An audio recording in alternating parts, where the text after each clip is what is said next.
Chapter 6 The Awakening of the Quendi. This text, the discussion of the issues presented by the chronology of the awakening of the Quendi with respect to the Silmarillion as it then stood, is extant in two versions.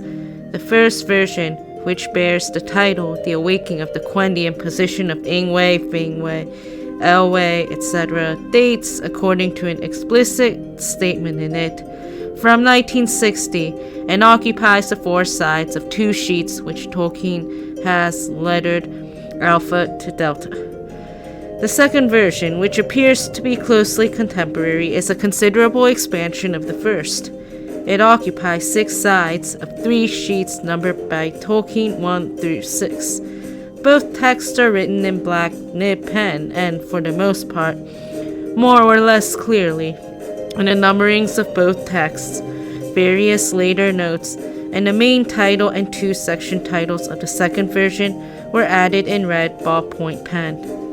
I give here first the second version B, followed by the significantly variant portions of the first version A. Text B. 1. Preliminary discussion. At this point, the story has not been thought out, and the chronology so far devised is impossible. The Tale of Years, TY, makes the Quendi awake in VY 1050, but in VY 1085, Orome finds already a considerable people. Footnote 1. Christopher Tolkien notes X49 that the Tale of Years, a chronological list of the same sort as that in Appendix B to The Lord of the Rings, exists in different forms associated with the earlier and later annals, the later form closely associated with the Annals of Aman and its companion, the Grey Annals. Annals of Beleriand is perhaps the most complex and difficult text of all that my father left behind him. As such, the text, considered as a complex of layers and developments, has only been partially edited and published, see X56-7, XI 342-54. The dates cited from the Tale of Years here, however, agree with those in the c. 1951 Annals of Aman, or at any rate with their final form c. X47-8, in which X71 the Quendi awake in VY 1050, and in which X72 Orome finds them in VY 1085. They're said to be 335 of our years, i.e. Loar, after they awoke, equals 9.57 VY. Nor is there any indication given by Christopher Tolkien in his editorial notes on the Tale of Years that these dates were any different in that text as originally written. End footnote. Now, TY was devised with a scale VY equals about 10 sun years. Lower. Footnote 2. See X57. Each year of the Valar is somewhat more than our 9 1/2 of our years, 9 1/2 and 800ths, and yet a little. The parenthetical words being, however, omitted in the Tale of Years, X57 and 11, also X59, section 5 to 10, end footnote. So it is plain that the Quendi must have been created from the first in large numbers, since only 350 Loar have passed. Also, since Ingwei, Finwë, and Elwë were first brought to Valinor in VY 1102, at that time only 520 Loar had elapsed since the awakening. Footnote 3. The date VY 1102 again agrees precisely with AAM X81. End footnote. No scale of Quendian growth or aging is devised, but in Valinor events seem to show that they lived at about the rate of 1 BY equals 1 year of elvish life. This fits events in Valinor, for which it was arranged, but makes all the Eldar far too old in later narrative unless we suppose that they remained unchanged after maturity for an indefinite time. The actual dates of the TY need not be regarded, since being on the wrong scale, they will have to be revised. But since the mass creation of the Quendi is poor narrative and mythology, Some sort of legend of the arising of the elves and of their increase and fortunes must be devised, and evidently a much longer time than 350 Loar must elapse between the awaking and the finding, and much longer also than 480 Loar VY 1085 to VY 1133 between the finding and the arrival of the Noldor in Valinor. Footnote 4. AAM X 84 gives VY 1133 as the date of the coming of the Noldor to Aman. End footnote. The whole matter of the Great March must be considered. But increasing the length of time between the awaking and the finding, which is useful in allowing more time for Melkor to interfere with them, must inevitably lay some blame on the Valar, as is probably just. Footnote 5. For other discussions of the possible failings of the Valar, see Notes on Motives in the Silmarillion X 394 to 408 and Chapter 9 of Samway Kenta in Part 2 of this book. End footnote.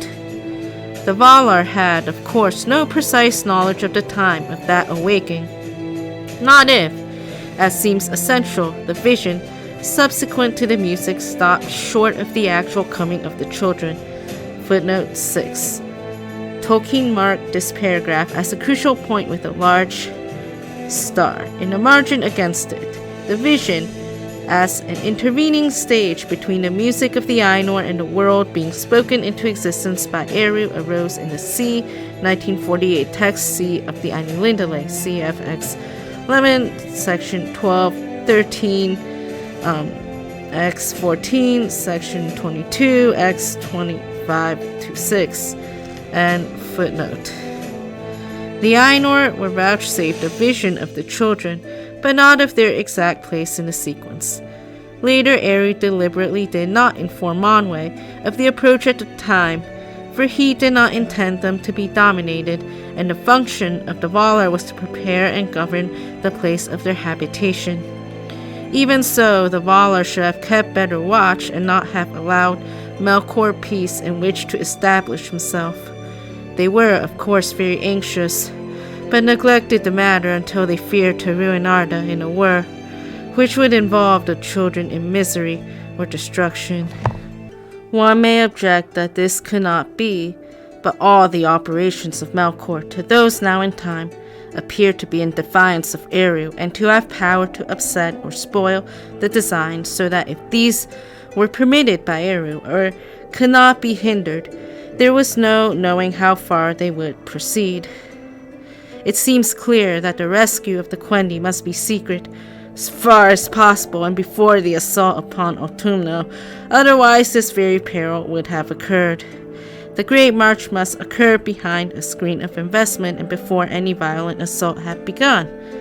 But Melkor had, of course, since he largely controlled Middle-earth and had hosts of spies and servants, soon discovered the Quendi, and he had time to frighten them, fill their minds with dark imaginings and fears, beside probably capturing some of them, and even corrupting or seducing some, hence the taint in some degree of the shadow which lay even upon the Eldar. Footnote 7. The corresponding part of version A of this text has here, hence latent tendency to wickedness even among the Quendi. End footnote. With regard to men, see under Sauron Arising and Fall of Men. Footnote 8. Tolkien marked this paragraph as a crucial point with a large double star in the margin against it. With screen of investment, CFOED investment sense 2, an outer covering of any kind, an envelope, a coating, also sense 4, the surrounding or hemming in of a town or fort by a hostile force so as to cut off all communication with the outside, belargament blockade, and a quote illustrating this sense. Secrecy and speed are secured in the investment of an inland fortress by the use of an advanced force of cavalry and horse artillery, which conceals the march of the main body. If any such text as referred to here ever existed, there is, alas, now no extant remnant of it known to me. End footnote. The rising and fall took place during the captivity of Melkor, and was achieved not by Melkor in person but by Sauron. It occurred about 100 VY after the awakening of the Quendi, as c. 14,400 Loar later. In that case, if men arose in VY 1100, it would explain the neglect of the Valar, since they had now done their duty and removed Melkor. If the end of Valian reckoning with the death of the trees occurred in VY 1495, as in TY and so far assumed, by 310 in Beleriand, men would have existed. 395 VY plus 310 Loar equals 57,190 years, or Loar. Footnote 9. AAM likewise gives the date VY 1495 for the death of the two trees. X98 FF. Tolkien actually wrote 57,334 here. As the length of the existence of men in Beleriand, 310, but that is a mathematical error. 395 VY times 144 equals 56,880 plus 310 equals 57,190. End footnote. Which is adequate if not scientifically long enough. The TY is here quite impossible.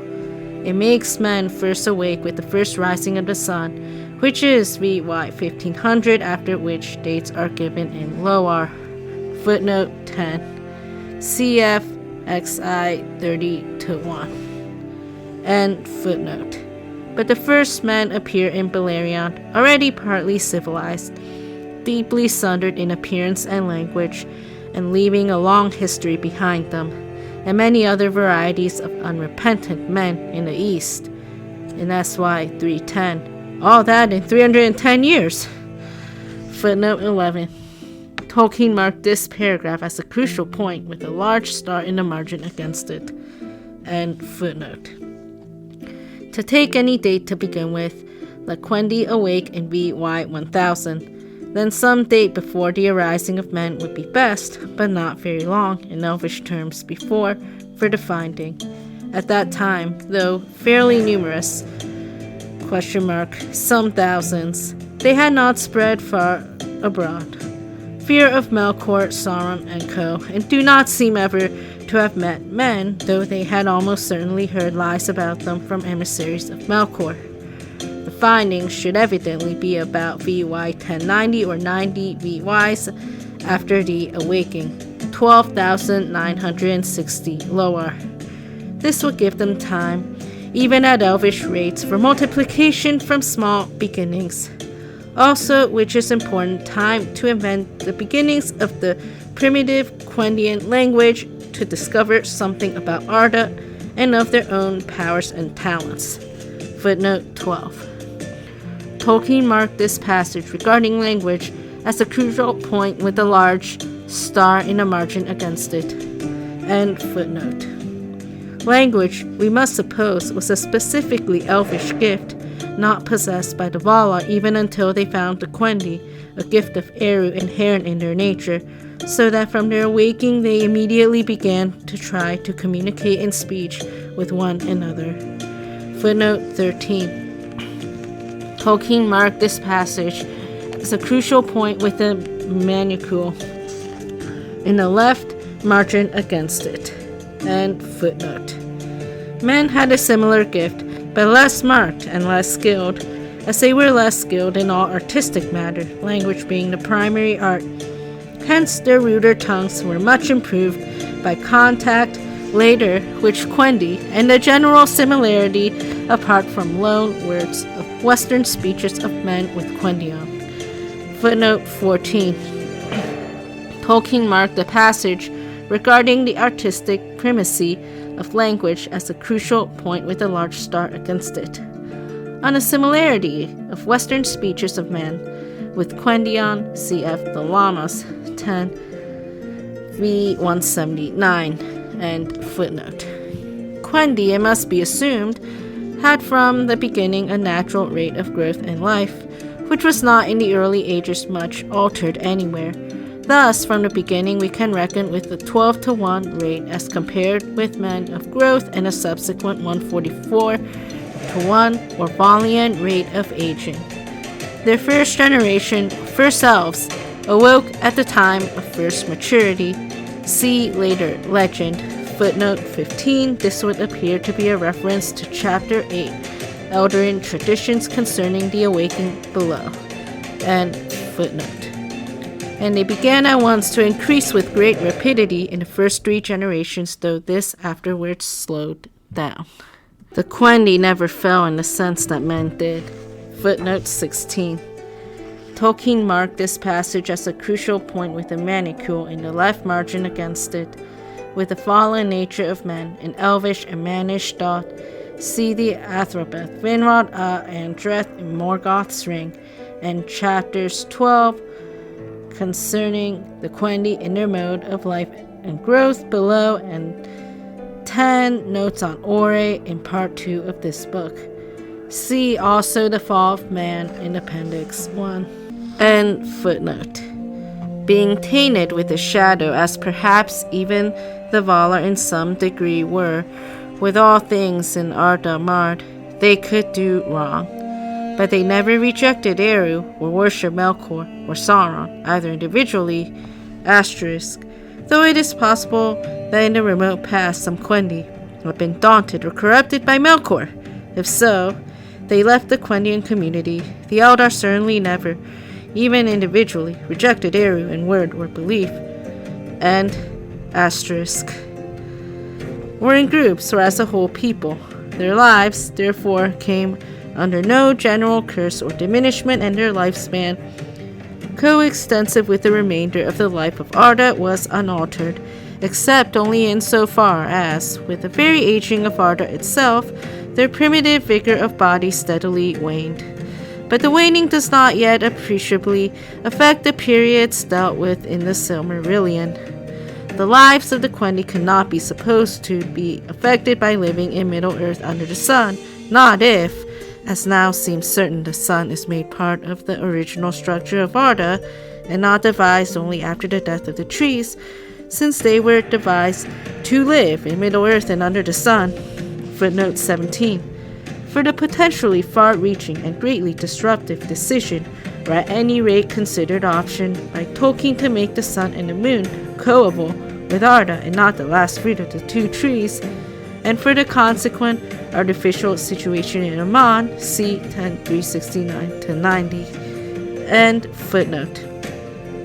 Any alteration, if any, would occur under the artificial conditions of Aman, but since the Quendian rate of aging was already that of the Valar, 144-to-1, the alteration would only concern the growth rate, 12-to-1. This might well be slowed to 36-to-1 or 72-to-1 or even 144-to-1. Footnote 18. The various possible rates, being all multiples of 12, evidence what Tolkien elsewhere refers to as the duodecimal system of ratios. End footnote. When therefore Orme found the Quendi in, say, VY 1090, the increase can be approximately calculated. According to the legend and the theory set out below, the Quendi in about VY 1100 would have numbered over 32,000. Footnote 19. Tolkien replaced an earlier number, apparently 59,000, with 32,000 in the act of writing. The latter figure matches that calculated for the Eldar at finding in Scheme 2 of Text 2 of Chapter 17, Generational Schemes below, but see also the similar calculations in Chapter 15, a Generational Scheme below. And footnote. This is probably adequate if we allow the begetting of children on the Great March, as shown also in what follows. By what follows, Tolkien means the subsequent text in the Time and Aging bundle. 2. Note on Angband and Autumno. Footnote 20. The title is original, but the text numbering 2 is a later addition in red ballpoint. See XI 344. My father penciled on the typescript, referring to the interval since Morgoth's return from Valinor in 1495. too small a time for Morgoth to build Angband, and also time too small, should be 10 at least, for 20 Valian years. This would have required substantial modification of the chronology, and it seems conceivable that this consideration was a factor in the emergence of the later story that Utumno and Angband were distinct fortresses in different regions, both built by Morgoth in ancient days. X 156, section 12. And footnote. In the Tale of Years, Morgoth has insufficient time for the building and organization of Angband. He thus escapes in VY 1495, and only 20 lower later, VY 1497, is already assailing Beleriand before the making of the sun. Asterisk.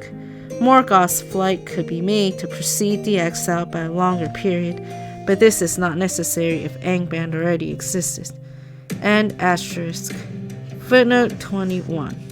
AAM X 98 agrees with the Tale of Years in giving VY 1495 as the date of Melkor's escape, and also lists 1497 X 118 as the date of the return of the exiled Noldor to Middle-earth.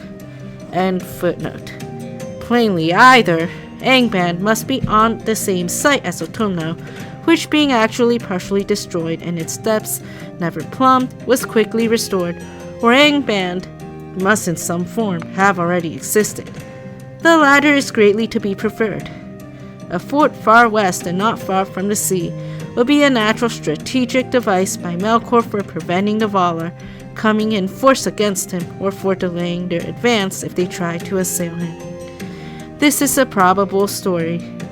As soon as he discovered Quendi, if not indeed far sooner, and well before the time of their awaking, which Melkor guessed more shrewdly than the Valar, Melkor constructed Angband. One of his chief functions was not only to defend the western shores, but to shroud them. The prime function of originally volcanic Thangorodrim was to produce smokes, vapors, and darkness. All the northwest shores were covered and the sun largely excluded for hundreds of years before Melkor was made captive. Sauron had a chief part in this, and when the Valar at last came to Middle-earth, he, under Melkor's orders, made a strong feint of resistance while Melkor retreated and gathered nearly all his forces in Utumno. Thus passage of the Quendi was made feasible. Angband was in the event very largely destroyed, though the Valar, passing on to Utumno, which was apparently the real center of Melkor's power, made no attempt to demolish it completely. But when Melkor feigned submission to Manwë, Sauron was ordered to reconstruct it as secretly as possible, therefore largely in extending its underground mansions against Melkor's escape and return. There were no more fumes until Melkor returned, but when he did in 1495, Angband was almost ready. Melkor then made it his chief seat of power for strategic reasons, and because of the coming of the Eldar. Had he been successful, he would perhaps have returned to Utumno, but not until the Eldar were vanquished or destroyed. Text A. The second version greatly expanded upon the much compressed first version, except where the matters of the awaking of men and of the position and nature of Angband with respect to Utumno are concerned, and of both of these matters with respect to the time of the death of the two trees, of Melkor's flight, and of the exile of the Noldor. On these matters, the first version, which shows much more of Tolkien's deliberative process concerning them, reads, Men must awake before the captivity of Melkor. Asterisk. But see later. Men were probably corrupted by Sauron after the captivity, 100 VYs later. And asterisk. Footnote 22. Tolkien marked this passage as a crucial point with a manicule in the left margin against it. Sometime later, in red ballpoint pen, he added the note beginning, but see later, which agrees with the date VY 1100 and agent Sauron of the corruption of men set forth in the second version. In apparently contemporary writing amongst Tolkien linguistic papers, is the rejected sheet that, in addition to some elvish etymologies, has this note. The disquiet of the Noldor must last a long while. The Feanorians can dwell in the north of Aman a long while. A long time must be allowed, A, for men to appear and diverge, and B, for Melkor to corrupt them. They should awake just at his return to Middle-earth on an island. Reason for his returning was his guessing of the time. The whole time in Beleriand must be extended to at least 1,000 years unless men awake before the captivity of Melkor.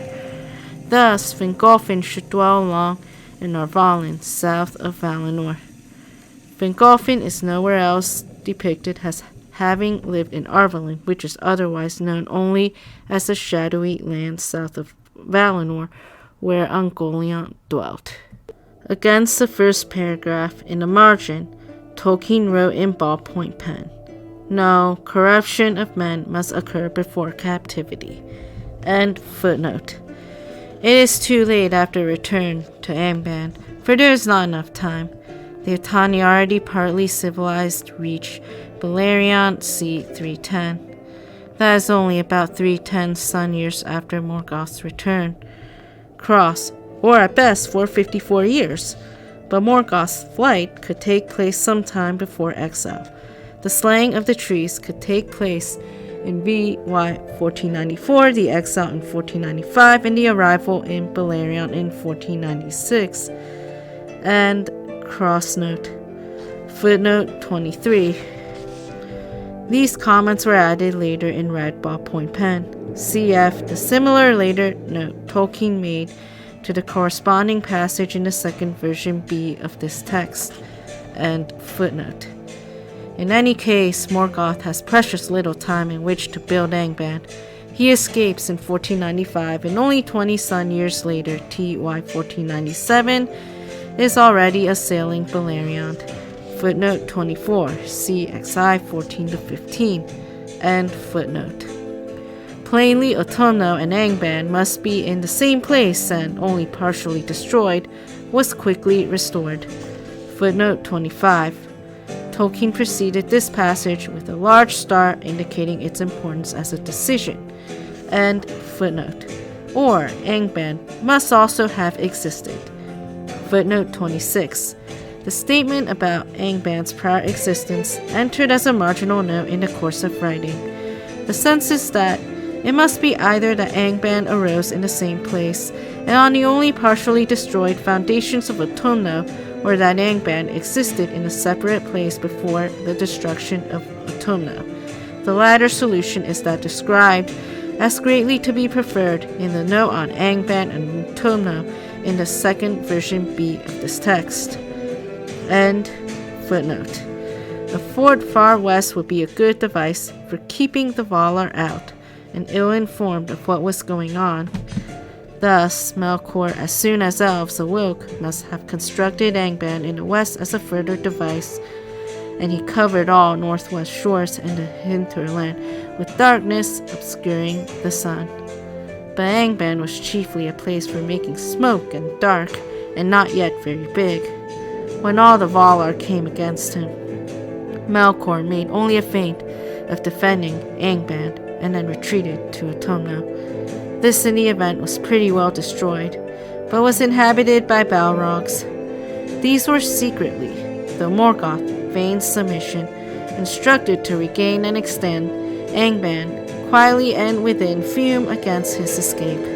Angband was therefore almost ready in 1495.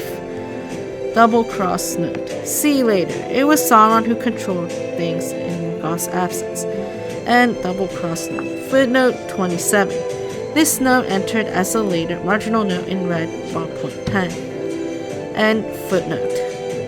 If, as in the Tale of Years, the Valar came forth in VY 1090 and Utumno was besieged in 1092 and destroyed in 1100, the men must awake before VY 1090.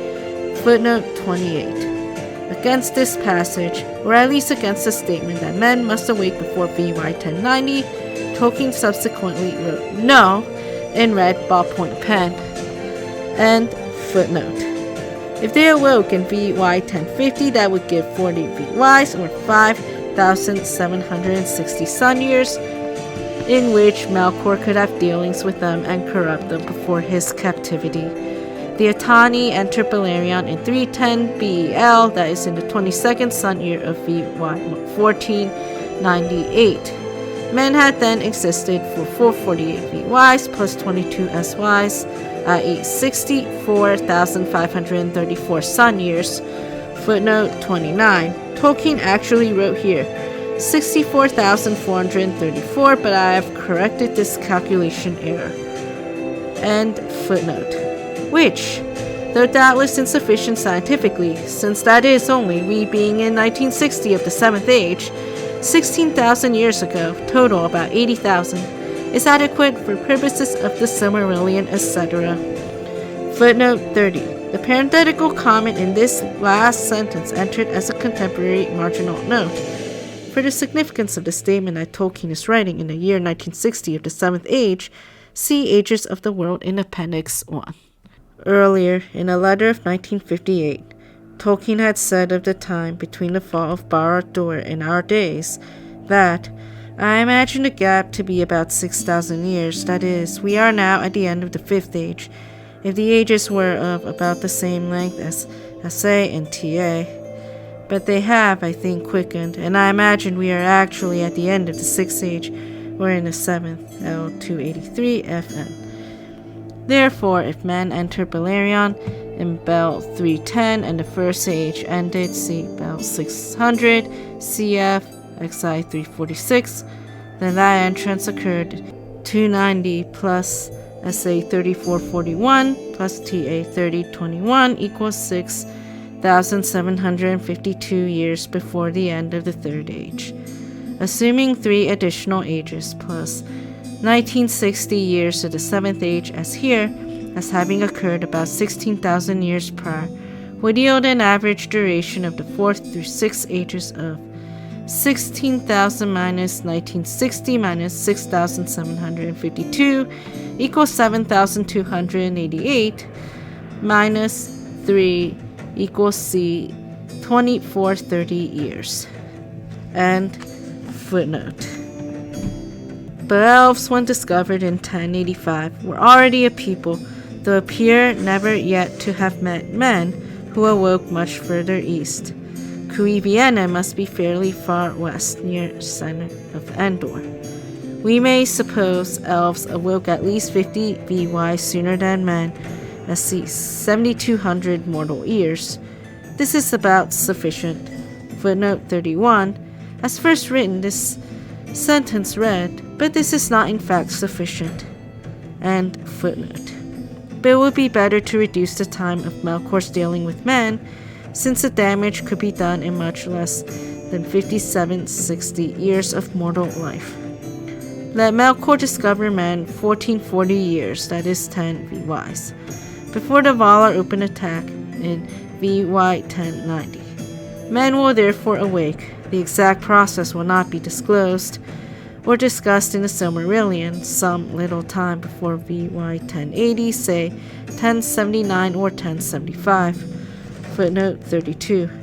Tolkien has marked the statement that the exact process of the awaking of men will not be disclosed or discussed in the Silmarillion as crucial by bracketing it in large asterisks. The alternate year 1075 appears to have been a later addition, but in black knit pen. It agrees with the date given in B for the awaking of men. End footnote. The Quendi should then awake at least soon enough for the first generation to be full-grown when Orome finds them, but also long enough for Melkor to affect them seriously. Footnote 33. As first written, this sentence began, the Quendi should then awake at least 1,000 or 10, later became 10 VY sooner, say 950, which became 1050, soon enough, before all between at least and soon was heavily struck through. And footnote. If elves from the beginning grew at later rates, the first generation would be maturing between 216 and 288 years after awaking, but they would not have reached prime in early days at age 100 for another 76 to 82 elven years equals same number of VYs, whereas Ys 10,944 to 11,808. Footnote 34. These figures reflect a maturing rate of 12 SYs to 1 elven year and a rate from maturity to prime of 144 SYs to 1 elven year. Hence, at maturity, elves would be between 18 and 24 elven years, i.e. 216 minus 12 equals 18 elven years to 288 divided by 12 equals 24 elven years. End footnote. When therefore they were found by Orme, they must have existed at least 11,000 years, or say 80 valiant years. Orme found them in 1085. They therefore almost certainly began to be CVY 1000. Quendi awake VY 1000. Men awake VY 1075 and are hidden from other contacts by Melkor. But Eru independently of Manwë sends messages and messengers to them and the elves. That is about 10,800 sun years after elves awoke, and 15 valiant years, or 2,160 sun years before the attack of the Valar. The Valar do not discover men whose center was far south of Autumno, footnote 35, far south and presumably far east of Autumno. At one point, Tolkien baldly stated that the great central land, Europe and Asia, was first inhabited. Men awoke in Mesopotamia, IX 410, and footnote, and think the removal of Melkor probably sufficient protection. They are not supposed to meddle with men, but only guard them so that they can develop as they should. But they are anxious, especially after they discovered that Melkor had already affected the Quendi, and are aware that by no means all of Melkor's evil associates and forces had been destroyed or captured. They are therefore always sending out emissaries and explorers to Middle-earth during the captivity of Melkor.